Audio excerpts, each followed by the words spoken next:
여러분 안녕하세요. 금요일은 요한복음 16장 16절에서 24절 말씀을 묵상하는 시간입니다. 지난 3년 동안 제자들은 모든 것을 버리고 예수님을 따랐습니다. 예수님은 제자들에게 빛과 소망과 같은 존재였어요. 그렇게 예수님께서 조금 있으면 나를 보지 못하리라 라고 말씀하셨을 때 제자들은 정말로 큰 충격에 휩싸였을 겁니다.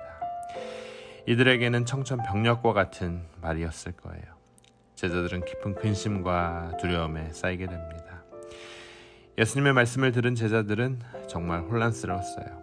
금요일 말씀 요한복음 16장 16절 말씀이 이렇게 전합니다. 조금 있으면 너희가 나를 보지 못하겠고 또 조금 있으면 나를 보리라.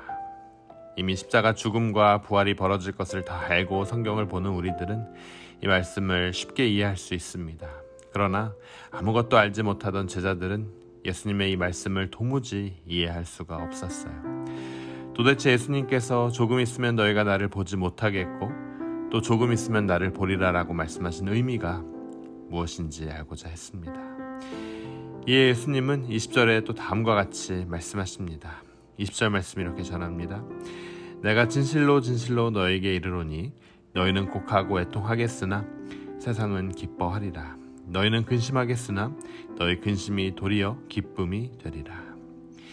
예수님께서 대제사장의 무리에게 붙잡히시고 채찍질 당하시고 십자가에 달려 돌아가시게 되었을 때 예수님이 누구이신지 몰랐던 세상은 기뻐했습니다. 그러나 예수님을 믿고 따르던 제자들은 깊은 슬픔에 빠지게 되죠. 예수님께서 말씀하신 대로 제자들의 근심은 주님의 부활로 말미암아 놀랍고 큰 기쁨으로 향후 변화하게 됩니다. 주님은 이때 제자들이 누리게 될 기쁨을 해산한 여인의 기쁨과 같다고 비유로 말씀하셨습니다. 21절을 보면요.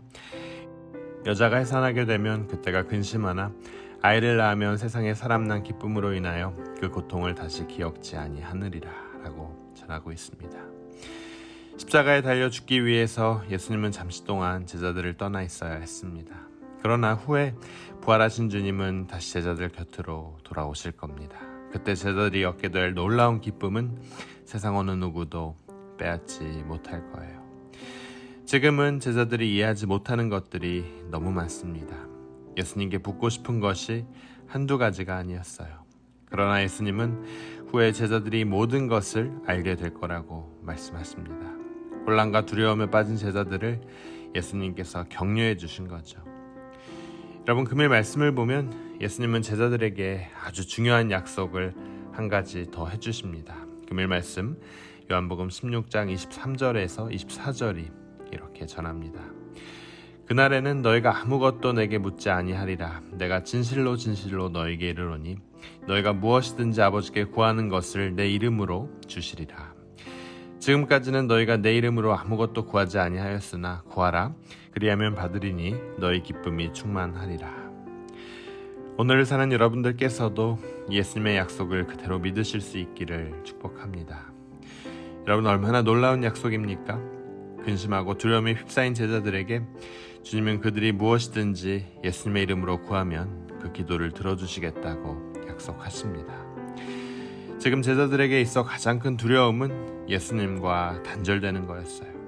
예수님과 떨어져 육적으로 또 영적으로 고립되는 것이 제자들에게는 가장 큰 근심이었습니다. 그런 제자들에게 무엇이든지 주님의 이름으로 기도만 하면 받게 된다는 약속의 말씀은 큰 위로와 격려가 되었을 겁니다. 만일 예수님께서 제자들의 기도를 다 듣고 계시고 또한 그 기도대로 다 이루어 주신다면 무엇을 근심하겠고 또 무엇이 두렵겠습니까? 사랑하는 여러분, 금요일 제자들에게 주신 예수님의 말씀은 우리들에게도 동일하게 적용됩니다. 너희가 무엇이든지 아버지께 구하는 것을 내 이름으로 주시리라. 아멘. 여러분, 이 말씀에서 주님의 약속은 무엇이든지 구하라는 것이었어요. 근데 이 말씀을 보고 어떤 이들은 세상적인 욕심, 육체적 탐심에서 비롯된 허황된 기도도 예수님께서 들어주실 거라 착각합니다. 그래서 어떤 이들은 본문 말씀을 잘못 이해하여 부귀영화를 꿈꾸며 돈과 명예와 권력을 구하는 분들이 있습니다. 그리고 아무리 기도해도 이런 것들이 주어지지 않고 변화가 일어나지 않으면 예수님이 나의 기도를 들어주지 않는다고 말해요. 하지만 여러분, 금일 말씀을 잘 보면 예수님은 그런 의도로 말씀하신 게 아니었습니다. 말씀을 보면요, 무엇이든지 내 이름으로 주시리라 라는 말씀으로 전하셨다는 거죠.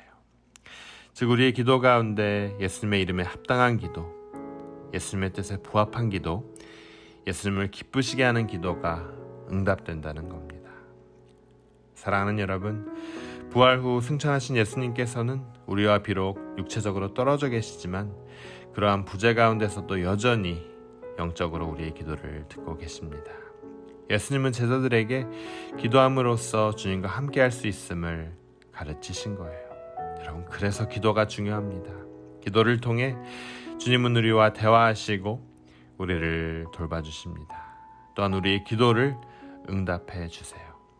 따라서 비록 십자가 죽음과 부활과 승천으로 더 이상 예수님께서는 제자들과 육체적으로 함께하지 않았지만 이들이 기도하는 한 예수님의 임재를 계속해서 누리며 살 수 있게 된 겁니다.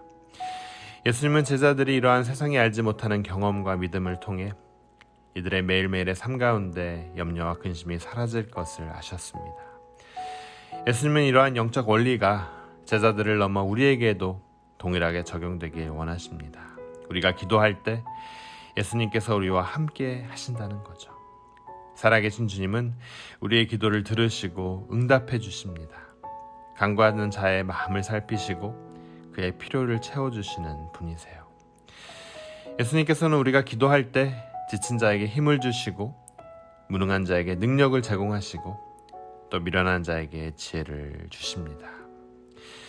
자신의 육체적 부재에도 불구하고 제자들이 근심하거나 두려워하지 않을 이유에 대해서 말씀하시며 기도하는 삶이 바로 이것을 체험할 수 있는 비결임을 알려주십니다. 사랑하는 여러분, 3년째 팬데믹으로 인한 두려움이 우리의 삶을 가득 메웠습니다. 조금 나아진 듯 하니까 전쟁에 대한 두려움이 우리의 삶을 채우고 있습니다. 불의가 판치고 악이 승리하는 것처럼 보이는 세상을 살며 우리는 근심과 염려와 불신 가운데 살고 있어요. 내일에 대한 염려, 경제적 근심, 앞날에 대한 두려움들이 우리 마음을 잠식해오고 있습니다. 그러나 하나님께서는 크게 근심하고 두려워하는 제자들을 향해 기도의 능력을 금일 말씀해주고 계십니다. 예수님의 말씀처럼 지금도 우리가 기도할 때에 여전히 동일하게 살아계시는 하나님께서 우리의 기도를 들어주시고 그의 은혜와 능력으로 역사해 주실 겁니다. 우리의 모든 상황 속에서 여러분, 주님이 함께 하십니다. 우리는 결코 혼자가 아니에요. 어떤 가혹한 환경 속에서도 기도하는 사람은 예수님을 생생히 경험할 수 있습니다. 또한 예수님 안에서 세상이 빼앗지 못하는 기쁨도 누리고 살 수 있습니다. 사랑하는 여러분, 이와 같이 예수님께 드리는 기도를 통한 기쁨과 능력 부어주심의 은혜를 누리는 풍성한 삶을 살아갈 수 있는 그런 저와 여러분 되시길 주님의 이름으로 축원합니다. 우리 함께 기도하도록 하겠습니다. 주님, 은혜 감사합니다. 금일 말씀을 통해 기도의 능력이 얼마나 큰지를 다시 한번 깨닫습니다. 예수님께서 말씀하신 것처럼 우리가 오늘도 기도할 때에 우리의 기도를 친히 들어주시고 그의 은혜와 능력으로 친히 함께 해주실 것을 믿습니다. 우리 안에 근심과 염려로 가득한 삶을 사는 자들이 있습니까? 이들 가운데 함께하여 주시고 기도 가운데 이 세상을 이기는 자들 되게 하여 주시옵소서. 이 모든 말씀 지금도 살아계시고 역사하시는 예수 그리스도의 이름으로 간절히 기도드립니다.